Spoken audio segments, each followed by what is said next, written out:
راج صاحب، یہ ایک عجیب و غریب ایک ابہام سا پیدا کر دیا گیا ہے. یہ جو دوسری سماعت ہوئی ہے سپریم کورٹ میں، ایک طرف الیکشن ایکٹ ہے جس کی تشریح یہ کی جا رہی ہے کہ کوئی بھی سزا جو ہے وہ 5 سال سے زیادہ نہیں ہو سکتی. دوسری طرف سپریم کورٹ کا فیصلہ ہے جس میں جو لوگ مس ڈیکلیریشن پر نااہل ہوئے ہیں، جھوٹ بولنے پر، غلط بیانی پر، وہ تاحیات نااہل ہیں.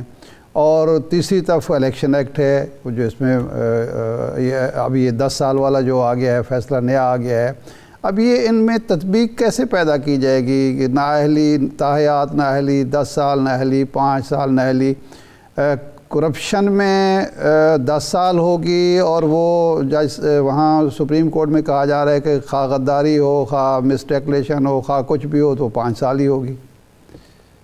دیکھیے، سپریم کورٹ میں جو کوسچن ہے وہ صرف یہ ہے کہ آرٹیکل 62(1)(f) جو آئین کا ہے اس کے تحت جب کسی کو صادق اور امین کی ڈکلیریشن آ جائے کہ یہ صادق اور امین نہیں رہے تو پھر کیا اس کی نااہلی کا مدت ہوگی. اس کی مدت اب جو الیکشن ایکٹ میں ایک امینڈمنٹ آئی ہے سیکشن 232 میں، اس میں 5 سال دے دی گئی ہے اسپیسیفکلی اونلی فار ڈسکوالیفیکیشن، جو کہ آئین کے آرٹیکل 62(1)(f) کے تحت ڈسکوالیفیکیشن ہوگی. اس کی مدت صرف 5 سال ہوگی. لیکن چونکہ نیب کا قانون ایک اسپیشل لا ہے، اس کے اپنے قانون میں 10 سال کی نااہلی دی ہوئی ہے،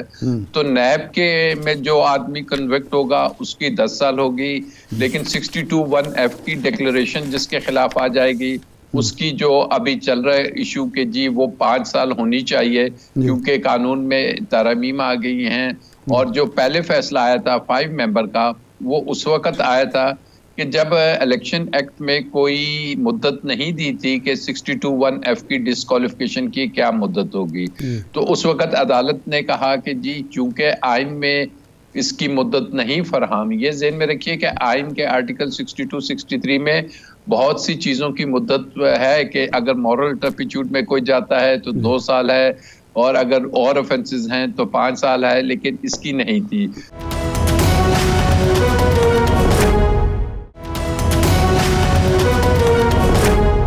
راج صاحب، اس میں اب 2 سوال اٹھ رہے ہیں، مسلسل سامنے آ رہے ہیں. نمبر 1 تو کیا ہے، سادہ قانون سازی سے آئین میں ترمیم ہو سکتی ہے؟ نمبر 1. دوسرا یہ ہے کہ سپریم کورٹ کی سزا یافتہ کسی شخص کو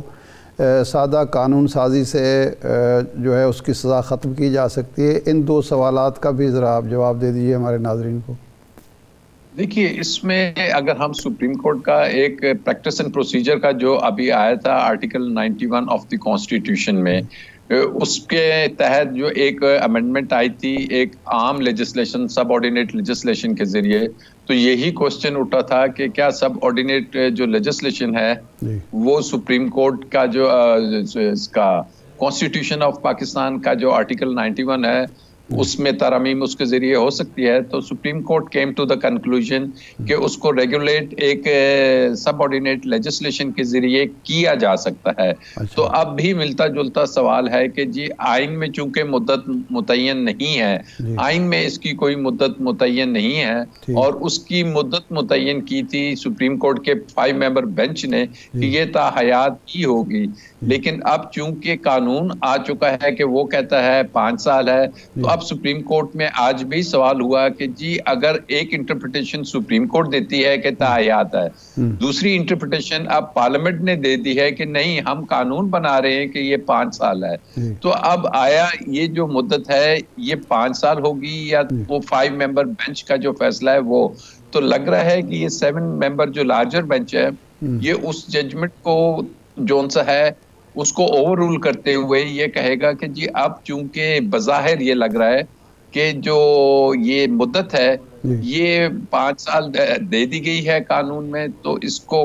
5 ایئر ہی تصور کیا جائے گا اور یہ انونلی ونس فار آل ختم ہو جائے گی 7 ممبر بینچ کا ڈیسیژن. بٹ بہتر ہوتا کہ کاش یہ پارلیمنٹیرینز آئین میں امینڈمنٹ کر کے ان چیزوں کو جو ان کا کام ہے پارلیمنٹ کا لیجسلیشن کا وہاں سے ہوتا. لیکن 2/3 میجورٹی نہیں، پارلیمنٹ موجود نہیں، تو اب یہ سپریم کورٹ اس ججمنٹ کے ذریعے ڈیسائیڈ کرے گی۔ رائے صاحب بڑا زبردست انداز میں آپ نے اس کو واضح کیا ہے۔ یہ بتائیے گا اب جو پشاور ہائی کورٹ کا کل کا ڈیسیجن تھا پی ٹی آئی کے انتخابی نشان سے متعلق اور الیکشن کمیشن کے فیصلے سے متعلق، اب پی ٹی آئی نے اس کو لے کر سپریم کورٹ سے رجوع کیا ہے، آپ سمجھتے ہیں یہ قانونی اپروچ درست ہے یا 9 جنوری تک انتظار کر لینا چاہیے تھا، جو میرٹ پہ سماعت ہونی ہے اس میں اپنا کیس لڑتے؟ میں سمجھتا ہوں کہ اب سپریم کورٹ میں آنا جون سا ہے یہ کوئی فائنل آرڈر نہیں ہے، اور نارملی سپریم کورٹ میں جب فائنل آرڈر ہو جائے تب آیا جاتا ہے۔ تو ایسی صورتحال میں اگر اب یہ آگے ہیں سپریم کورٹ میں اور 9 تاریخ سے پہلے ان کا کیس لگ جاتا ہے، اور سپریم کورٹ اگر کوئی آبزرویشن دے دیتی ہے یا کوئی ایسی رولنگ دے دیتی ہے تو ان کا جو میرٹس پہ کیس ہے وہ بھی افیکٹ ہوتا ہوا نظر آئے گا، اور 9 کا اگر یہ میرے نزدیک ویٹ کرتے تو غالباً وہ زیادہ بہتر ایک آپشنز تھی، لیکن انہیں لگ رہا ہے کہ شاید 9 کو بھی اگر ڈیلے ہو جاتا ہے، کیونکہ غالباً 13 یا 14 تاریخ ہے کہ جہاں پہ جو ہونے ہیں 13 یہ سمجھ رہے ہیں کہ اگر ڈیلے ہو جائے، but if I would have been there تو میں کہتا کہ جی پشاور ہائی کورٹ کا 9 تاریخ کا انتظار کیا جائے۔ اچھا صحیح ہے۔ تو راجہ صاحب اب یہ بھی بتائیے گا، یہ جو آپ نے بات کی ہے کہ اگر کوئی آبزرویشن دے دے، ابھی ہم نے ریسنٹلی دیکھا جو سائفر کیس میں ضمانت سے متعلق تھا اس پہ جو آبزرویشن سامنے آئی ہیں، اور پھر جو ٹرائل کورٹ میں معاملہ ہے، تو اس پہ کیا کوئی یہ آبزرویشن اثر انداز ہوتی ہیں، کوئی ڈائریکشن اس سے مل جاتی ہے؟ دیکھیے اب بات یہ ہے کہ سائفر کا کیس ایک ٹرائل اس کا چلنا ہے، اس میں ایویڈنس آنا ہے، تو اس پہ آبزرویشن اثر انداز نہیں ہو سکتی، لیکن اس میں صرف یہی آرگیو کرنا ہے کہ کیا الیکشن کمیشن آف پاکستان کسی پارٹی کے انٹرا پارٹی الیکشنز کو، تو الیکشن کمیشن آف پاکستان اس کا یہ جو سائفر کا کیس ہے وہ انٹائرلی ڈیفرنٹ ہے، لیکن اس میں اگر سپریم کورٹ کہتی ہے کہ جی نہیں بالکل election commission intra party elections کسی بھی پارٹی کا دیکھ سکتی ہے، اگر اتنا ہی کہہ دے دیں گے تو اس سے ڈیفینیٹلی ان کا کیس افیکٹ ہوگا۔ تو انہوں نے 9 تاریخ کا ویٹ کرنا ایک بظاہر لگ رہا ہے کہ بہتر حکمت عملی ہونی چاہیے تھی، بٹ وہ گھبرا گئے ہیں کہ چونکہ اب الیکشن کمیشن کی موجودگی ضروری ہے، غالباً اگر الیکشن کمیشن اس دن ڈیٹ لیتا ہے یا آگے کرتا ہے تو پھر یہ نہ ہو کہ 13 کی تاریخ گزر جائے۔